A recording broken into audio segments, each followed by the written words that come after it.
फ़र्ज़ कीजिए कि एक वाक़ये ने आपको माज़ी में बहुत ज़्यादा परेशान किया। आप जब भी उस वाक़ये के बारे में सोचते हैं तो आप परेशान हो जाते हैं और आपको उस वाक़ये से कोफ़्त होती है।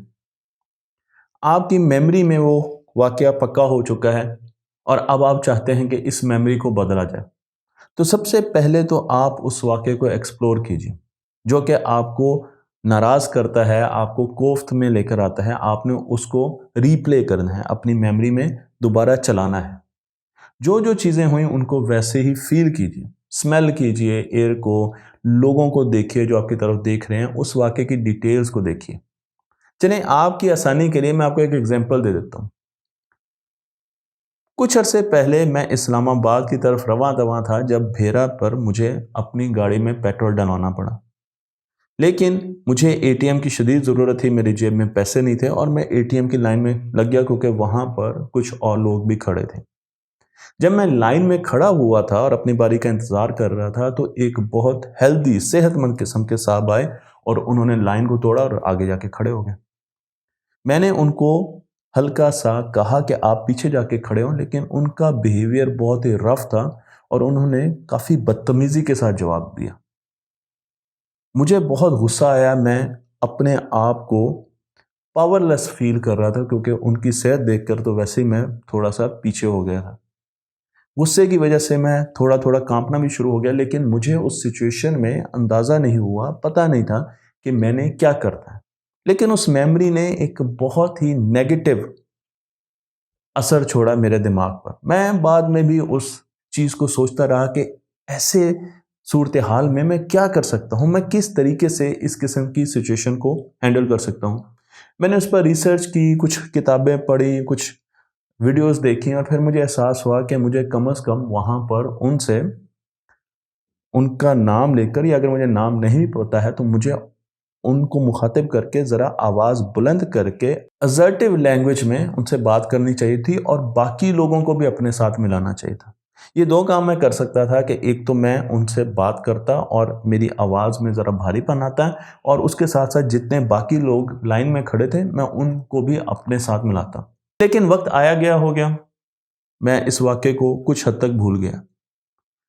कुछ अरसे पहले हम लाहौर गए और वहाँ पर चिड़ियाघर जाना हुआ। जब हम चिड़ियाघर के अंदर घूम रहे थे, तो एक साहब लाठी की मदद से छत्ते को उतारने की कोशिश कर रहे थे। इतना बड़ा मक्खियों का छत्ता था और नीचे बच्चे ही बच्चे घूम रहे थे और वो मुसलसल उसको गैर महफूज तरीके से उतारने की कोशिश कर रहे थे। मैंने उनको रोका और मैंने कहा कि आप अगर इस छत्ते को छेड़ेंगे, तो ये मक्खियाँ फैल जाएँगी और ये बच्चों को और हमें सबको काटेंगी। लेकिन उन्होंने एक मर्तबा दोबारा रूडली कहा कि ये आपका काम नहीं है, ये मेरा काम है, मुझे मेरा काम करने दीजिए। फ़ौरन वो मेमोरी मेरे ज़हन में आई जब मैं भेरा में सफ़र कर रहा था और मेरा आमना-सामना एक बुली से हुआ। मैंने फ़ौरन लोगों को इकट्ठा किया वहाँ पर और मैंने उनको बताया कि जी देखिए, अगर ये छत्ता यहाँ से मक्खियाँ उड़ गईं, तो ये हमारे बच्चों को काटेंगी और हमारे बच्चे भागते फिरेंगे, वो कहाँ जाएँगे? लोग भी इकट्ठे हो गए और उन्होंने भी ये बात की ग्रेविटी को महसूस किया और वो भी ऊँचा-ऊँचा बोलना शुरू हो गए। मैं तो पहले ही ज़रा ऊँची आवाज़ में बोल रहा था। जब उन साहब ने ये देखा कि इतने लोग इकट्ठे हो गए हैं और वो बहुत गुस्से में भी नज़र आ रहे हैं, तो वो फ़ौरन छत्ते को छोड़कर वहाँ से भाग गए। और मुझे ये एहसास हुआ कि जो थिंकिंग मैं पहले करता रहा था इस वाक़ये के बारे में, उसने मुझे एक बहुत ज़्यादा मदद दी इस मामले में, जो कि बिल्कुल वैसे मिलता-जुलता था, इसमें अपने आप को अच्छे तरीके से कंडक्ट करने की। तो हम अपनी मेमोरीज़ को चेंज कर सकते हैं, हम उनसे सीख सकते हैं और उसके साथ हम उनसे फ्यूचर के बारे में भी सीख सकते हैं। एक मर्तबा एक साइकियाट्रिस्ट ने एक मरीज़ को ये बताया कि अगर आप किसी मेमोरी को, उसकी अहमियत को कम करना चाहते हैं, तो आप इमेजिन कीजिए कि आप एक ऑडिटोरियम में गए। उस ऑडिटोरियम के बीच में वो मेमोरी एक तस्वीर की शक्ल में आवेज़ा है और उसके ऊपर 3 बल्ब हैं।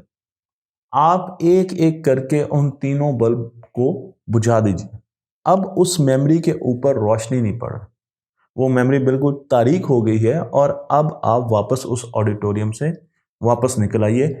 कुछ अरसे ये एक्सरसाइज कीजिए और इस तरीके से आप उस मेमोरी से पीछा छुड़ा सकते हैं या कम से कम उसको इतना कमज़ोर कर सकते हैं कि वो आपको मुसलसल तंग नहीं करेगी।